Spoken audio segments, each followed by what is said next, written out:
My name's Eleanor, but everyone calls me Ellie. I'm the kind of person who thrives in quiet moments, the ones where you can hear your own thoughts without someone else's playlist drowning them out. That's probably why Levi and I seemed like such an unlikely match from the start. He's all flash and charisma, always chasing the next big thing, while I'm more, well, steady, grounded, maybe even a little predictable. But here's the thing about opposites attracting. They don't always stick together. And if I'd known how spectacularly our relationship would implode, I might have saved myself the heartache. Then again, maybe not. Because before it all went sideways, there were good days too. Days when his laugh made my chest ache in the best way, or when he'd surprise me with coffee on mornings when I needed it most. Those memories are what make this whole mess hurt so much worse. It started on a Thursday afternoon. Ordinary, unremarkable, just another day in the blur of life post-pandemic. I was sitting cross-legged on the couch in our tiny one-bedroom apartment, scrolling through Instagram while waiting for Levi to finish editing his latest TikTok video. His phone buzzed incessantly on the counter beside him, notifications lighting up the screen every few seconds. Fame had found him quickly after he started posting dance challenges and life hack videos last year. At first, I thought it was cute, a hobby turned passion project, but somewhere along the line, it became something else entirely, something that consumed him. Almost done? I asked, glancing over at him. He sat hunched over his laptop, headphones dangling around his neck, his dark curls falling into his face as he focused intently on whatever magic he was working on the screen. Yeah, he muttered distractedly, waving a hand at me without looking up. Just gotta add some filters and captions. You know how it is. I sighed, leaning back against the cushions. No, actually, I didn't know how it was. Not really. My social media presence consisted of cat memes and the occasional group photo from birthdays. But Levi lived for this stuff. Likes, shares, comments. To him, numbers weren't just metrics. They were validation. And lately, that validation seemed to matter more than anything or anyone else. When he finally posted the video, he turned to me with that cocky grin I used to find endearing. All right, let's see if this one goes viral. I rolled my eyes, pretending to be annoyed. You say that about every single video, and yet half of them do. He shot back, winking. What can I say? People love me. He wasn't wrong. His follower count had skyrocketed over the past 6 months, thanks to a mix of charm, humor, and perfectly timed trends. Brands were starting to reach out, offering sponsorships and collaborations. It was exciting, at least for him. For me, it felt like watching a train speed down the tracks, knowing exactly where it was headed but powerless to stop it. Later, that night, we ordered Thai food and settled in to watch Netflix. Well, I watched Netflix. Levi spent most of the evening glued to his phone, responding to comments and brainstorming ideas for his next video. Every now and then, he'd glance at me, his brow furrowed like he was trying to solve some invisible puzzle. What? I asked eventually, pausing the show. Do I have sauce on my face or something? No, he said quickly, shaking his head. I was just thinking, you should be on camera more. On camera? I echoed, raising an eyebrow. Why? So people can judge my inability to nail choreography? It's not about dancing, he replied, his tone taking on that persuasive edge he used whenever he wanted something. It's about authenticity, relatability. Your vibe is chill, you know? Like, people need to see that side of us too. Us? I repeated skeptically. Or you? He shrugged, avoiding my gaze. Same difference. That comment stung more than I cared to admit. Same difference? Was that really how he saw us, as interchangeable parts of his brand? Or was I reading too much into it? The next morning, I woke up alone. A note on the kitchen counter read, had to run errands early. Back soon. L. Beneath it, a hastily scribbled PS. PS. Don't forget we're live tonight at 8. Live? Oh right, Levi had mentioned something about doing a Q&A session with his followers. Nothing unusual, it was something he did occasionally to boost engagement. Still, the reminder irritated me. Why couldn't we have one night where the world didn't revolve around his online persona? By the time 8 p.m. rolled around, I was curled up on the couch with a book, pointedly ignoring the tripod set up in the corner of the living room. Levi bounced around the apartment like a kid hyped on sugar, adjusting lights, testing audio levels, and practicing lines in front of the mirror. When he finally hit go live, his energy shifted into high gear.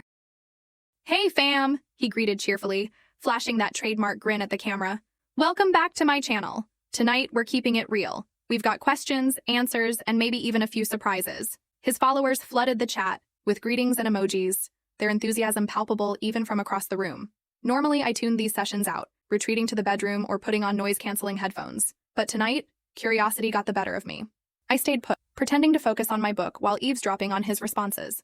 For the first 20 minutes, everything seemed normal. He answered questions about his skincare routine, shared tips for growing an audience, and joked about the absurdity of internet fame.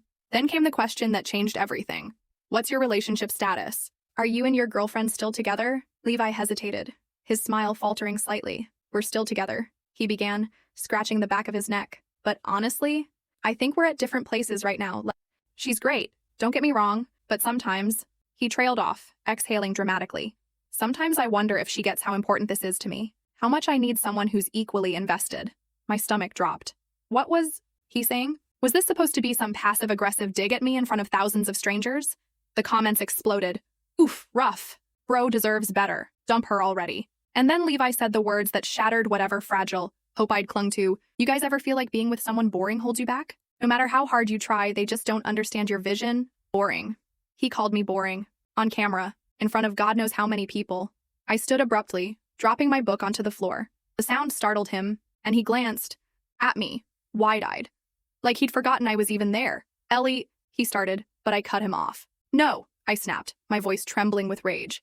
"Don't Ellie me. You want to break up? Fine, but don't drag me into your little pity party for the world to see." Before he could respond, I grabbed my keys and stormed out of the apartment, slamming the door behind me. Outside, the cool night air hit me like a slap, grounding me enough to realize what had just happened. Levi hadn't just ended things, he'd humiliated me, publicly. And worst of all, part of me wondered if he was right. Had I been holding him back? Was I truly that boring? As I walked aimlessly down the street, tears streaming down my face, one thought kept circling in my mind. If Levi thought I was boring, maybe it was time to prove him wrong. Walking away from Levi's apartment felt like stepping out of a burning building, chaotic, disorienting, and utterly necessary. My legs carried me block after block, though I barely registered the streets or the people passing by. All I could focus on was the echo of his words in my head, boring, over and over again, like a cruel mantra designed to strip away every shred of confidence I'd ever had. By the time I reached the park near our neighborhood, exhaustion hit me like a freight train. I collapsed onto a bench, clutching my knees to my chest as sobs racked my body. It wasn't just the breakup that hurt. It was the betrayal, the public humiliation, the fact that he'd turned something deeply personal into content for his followers, as if my feelings were secondary to his need for validation. God, what is wrong with me? I whispered aloud, wiping tears from my cheeks with shaking hands. Am I really that boring? The question lingered, unanswerable, gnawing at my insides. Was I? Had I been so focused on maintaining stability in our relationship that I'd let myself fade into the background? Or was Levi just incapable of seeing value in anything or anyone that didn't align with his relentless pursuit of fame? Eventually, I pulled myself together enough to call Hazel, my best friend since college. She's the kind of person who always answers her phone no matter the hour, and tonight was no exception. "Ellie?" She answered groggily, clearly woken from sleep. "What's wrong?" "He dumped me," I blurted out before I could second-guess myself. "On TikTok, in front of thousands of people." Silence stretched across the line for a beat too long. Then Hazel exploded. "He did what? Are you kidding me right now?" "I wish I muttered, wrapping my arms tighter around myself. "It was during one of his live streams. Someone asked about us, and he basically said I was holding him back because I'm boring." Hazel swore under her breath loud enough to make me flinch. "That arrogant little ugh. I swear to God, Ellie, if I see him, I'm gonna—" "No," I interrupted, cutting her off. "Don't bother. He's not worth it." "Not worth it?" she echoed incredulously. "Ellie, he humiliated you. Publicly. You deserve better than someone who treats you like an accessory instead of a partner." Her words struck a chord deep inside me. Did I deserve better? Of course I did. But knowing it and believing it were two entirely different things. "What am I supposed to do now?" I asked quietly, staring down at my sneakers. They were scuffed. At the toes, dirt smudged along the edges. Practical shoes, chosen for comfort rather than style. Just like everything else about me, apparently. "You start by coming home," Hazel replied firmly. "Pack your stuff and get out of that toxic situation. Stay with me until you figure things out." I hesitated, chewing on my lower lip. Leaving Levi meant more than just ending the relationship. It meant starting over, finding a new place to live, dividing up shared belongings, untangling myself from the life we'd built together. The thought alone made my chest tighten with anxiety. "I don't know," I began uncertainly. "Yes, you do," Hazel countered, her tone leaving no room for argument. "You're stronger than this, Ellie. Don't let him break you." Her conviction gave me a flicker of resolve. Maybe I couldn't fix what had happened between us, but I could take control of how I responded. And staying with Levi, even for one more night, wasn't an option. When I returned to the apartment later that evening, Levi was still awake, pacing nervously in the living room. When he saw me standing in the doorway, his face lit up with relief. "There you are," he said, rushing toward me. "I've been worried sick." "Save it," I snapped, brushing past him. "I'm here to pack my things." His expression shifted instantly, panic replacing relief. "Wait, what? You're leaving?" "Yes," I replied, heading straight for the bedroom. "Did you think I'd stick around after what you did?" "It was a joke," he protested, following me. "You didn't mean it like that." "A joke?" I repeated, spinning around to face him. "Calling me boring in front of your entire audience doesn't sound like a joke to me. It sounds like cruelty." "It wasn't supposed to be cruel," he insisted, running a hand through his hair. "I was just being honest. About us. About where we stand." "And where exactly do we stand?" I demanded, my voice rising. "Because, from where I'm sitting, it looks like you've already moved on." "That's not fair," he muttered, looking away. "I care about you, Ellie. I always have. But not enough to respect me," I shot back. "Not enough to treat me like an equal, instead of some footnote in your grand narrative." He opened his mouth to argue, then closed it again. Frustration etched across his features. For a moment, we just stared at each other, the silence heavy with unspoken accusations. Finally, he sighed. Defeated.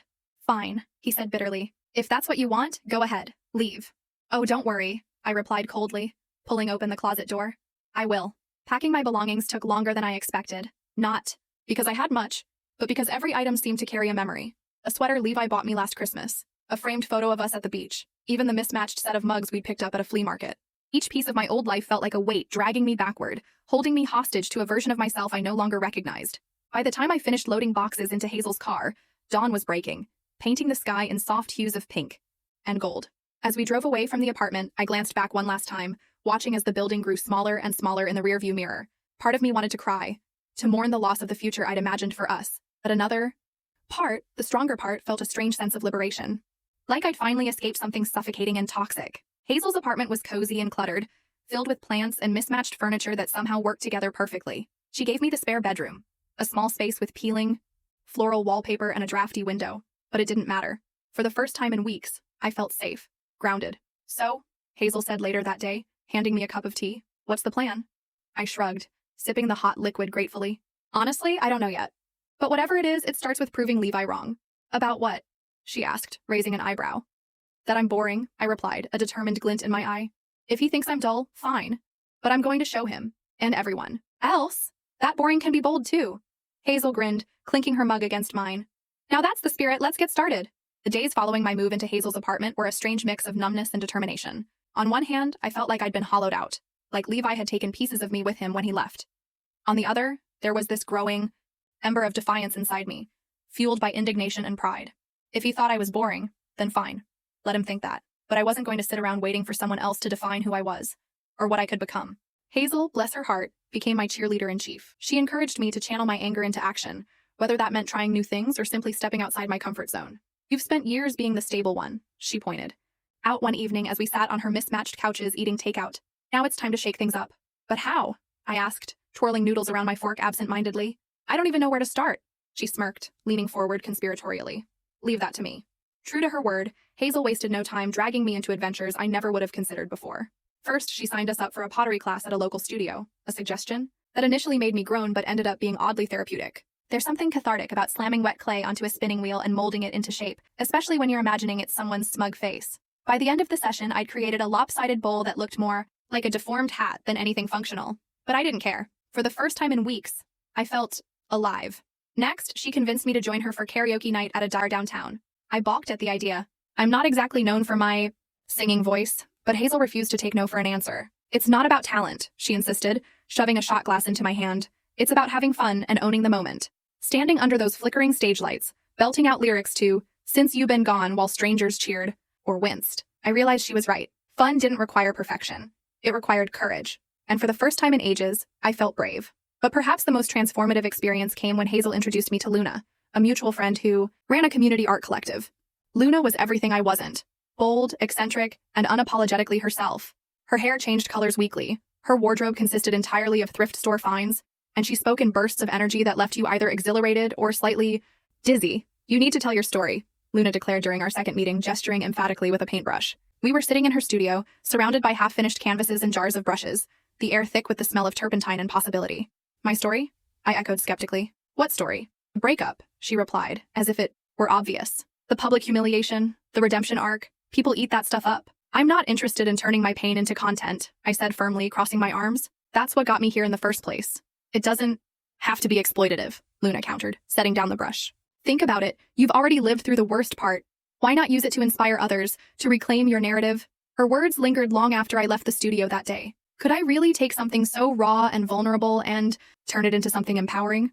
Or would it just feel like opening old wounds for the sake of attention? The turning point came unexpectedly. One night, scrolling aimlessly through TikTok, don't judge me, I stumbled across one of Levi's recent videos. He was dancing in front of a neon sign, his usual charismatic grin plastered across his face. The caption read, "New beginnings, swipe up to shop my latest collab."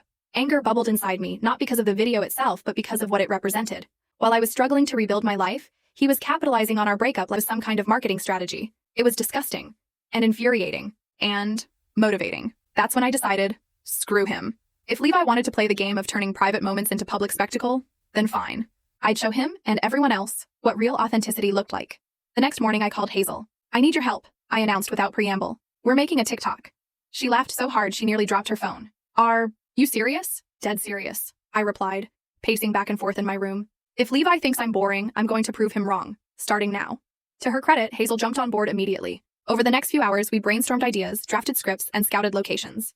By the time we hit record, I was nervous but determined. The video opened with me sitting cross-legged on the floor, staring directly into the camera. Hey, internet, I began, my voice steady despite the butterflies in my stomach.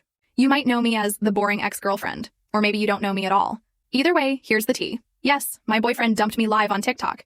Yes, he called me boring. And yes, it sucked. A lot. I paused, letting the weight of the admission sink in. Then I smiled. A genuine, defiant smile. But here's the thing, I continued. Being boring isn't a bad thing. In fact, it's kind of badass. Boring means reliable, grounded, authentic. So while Mr. Viral Sensation is busy chasing clout, I'll be over here living my best life. No drama, no gimmicks, just me. The final shot showed me flipping off the camera, not aggressively, but playfully, with Hazel cheering dramatically in the background. When we posted it, I braced myself for backlash. But instead, the comments poured in. Gee, this is iconic. Finally, someone calling out performative relationships? Levi doesn't deserve you, you're a queen. By the end of the day, the video had racked up thousands of likes and hundreds of shares. Even Luna weighed in, texting me a string of fire emojis followed by, told you. Now let's keep the momentum going. For the first time since the breakup, I felt powerful. I wasn't just surviving, I was thriving. And the best part? I owed none of it to Levi. The days that followed my TikTok debut were a whirlwind of validation and vulnerability. Overnight, I went from being the quiet girl in the background to someone people recognized, or at least felt like they knew. Strangers slid into my DMs with messages of support, sharing their own stories of heartbreak and resilience. Some even called me an inspiration, which made me laugh nervously because honestly, I still didn't feel like one.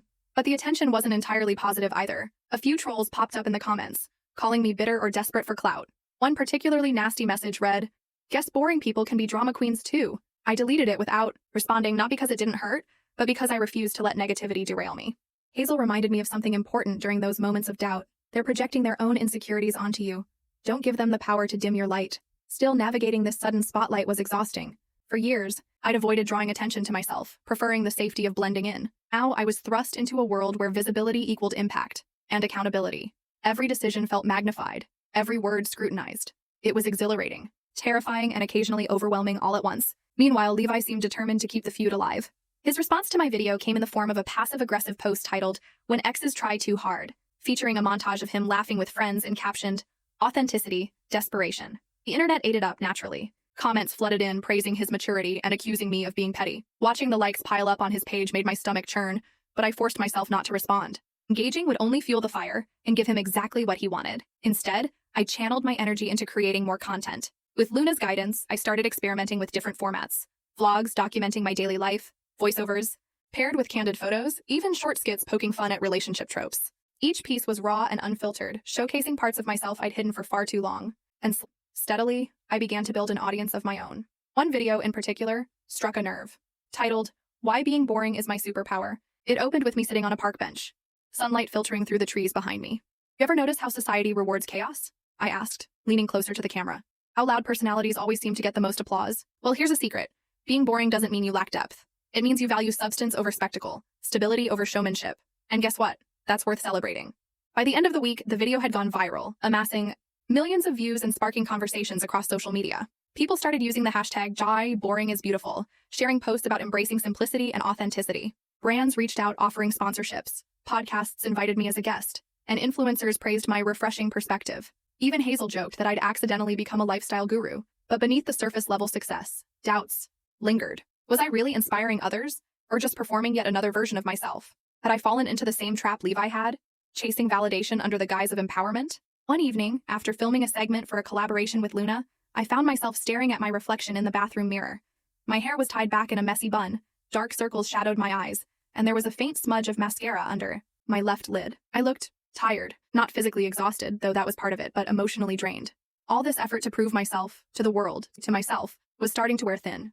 I smiled softly, staring out at the skyline. Good, mostly. Just reflecting, I guess, about how far I've come. Hazel nodded thoughtfully, her gaze drifting toward the horizon. It's crazy when you think about it. A year ago, you were stuck in that toxic cycle with Levi, convinced you weren't enough. Now look at you, building a community, creating art, falling in love. Her words caught me off guard. Love? Was that what this was with Jack? The realization sent a warm flush spreading through my chest. Yes, it was love. All the messy, imperfect parts of it. But unlike before, I didn't feel the need to rush or define it. This time, I let it unfold naturally, trusting trusting that it would take shape in its own time. Later that afternoon, I met Jack at the park near Luna's studio. We'd agreed to spend the day shooting photos for his latest series, AI collection inspired by the idea of ordinary magic. As we wandered along the winding paths, camera in hand, he stopped suddenly, tilting his head as if listening to something only he could hear. "What is it?" I asked, glancing around curiously. He grinned, pointing to a cluster of trees bathed in dappled light. "Look at that. Perfect lighting." Before I could respond, he gestured for me to stand under the canopy. "Stay right there. Don't move," I laughed, tucking a strand of hair behind my ear. "Are you seriously making me pose again?" "No posing," he teased, adjusting his lens. "Just be yourself." As he snapped picture after picture, I realized how effortlessly comfortable I felt around him. There was no pressure to perform, no fear of judgment, just acceptance. When he finally lowered the camera, his expression softened. "You know," he said quietly, stepping closer, "sometimes I forget you're the same person from those videos. You make being authentic look so easy, like it's second nature." "It's not always easy," I admitted, meeting his gaze, "but it's worth it." We stood there for a moment, the world fading away until all that remained was the sound of rustling leaves and the steady rhythm of our breathing. Then, without thinking, I reached out and took his hand, his fingers intertwined with mine, warm and solid, grounding me in a way I hadn't known I needed. That evening, as we sat together on the couch flipping through the day's photos, I scrolled back to one in particular, a candid shot of me laughing mid-conversation, my face lit up with genuine happiness. Something about it struck me, stopping me cold. "What?" Jack asked, noticing my pause. I shook my head, smiling despite the lump forming in my throat. "Nothing. It's just, I don't think I've ever seen myself look this happy before." He studied the photo for a moment, then turned to me, his expression tender. "Well, you deserve it." His words hit me like a tidal wave, washing away any lingering doubts or insecurities. For so long, I'd let Levi, and even myself, define my worth based on external validation. But sitting here with Jack, surrounded by reminders of everything I'd overcome, I understood something profound. My value wasn't tied to anyone else's opinion. It came from within, from choosing courage over fear, authenticity over conformity, and self-love over self-doubt. A few weeks later, I received an email from a literary agent asking if I'd consider turning my TikTok journey into a book. At first, I dismissed the idea as absurd. I wasn't a writer after all. But the more I thought about it, the more it resonated. Writing a memoir wouldn't just be about documenting my experiences. It would be about sharing a message with anyone who felt invisible, overlooked, or undervalued, about reminding them that their stories matter too. When I told Jack about the offer, he immediately started brainstorming titles with me. By the end of the night, we had a whiteboard covered in ridiculous puns and heartfelt phrases, though one stood out above the rest: "Boring is beautiful, finding power in quiet places." In the end, writing the book became another form of healing, a way to process everything I'd been through, while offering hope to others navigating similar struggles. The launch party, held at Luna's studio, was equal parts chaos and celebration. Hazel cried openly during my speech, clutching a copy of the book like it was a treasure. Jack stood proudly in the corner, snapping photos and cheering louder than anyone else. As I signed copies and posed for pictures with fans, I caught sight of Levi across the room. He lingered near the entrance, scrolling idly on his phone, seemingly unsure whether to approach me or leave. For a brief moment, our eyes met, and I saw something flicker in his expression. Regret, maybe, or envy. Whatever it was, it didn't bother me anymore. Instead, I turned back to the crowd, raising my glass in a silent toast to resilience, to reinvention, to finding beauty in the ordinary and strength in the quiet. And for the first time in years, I truly believed I deserved every bit of it.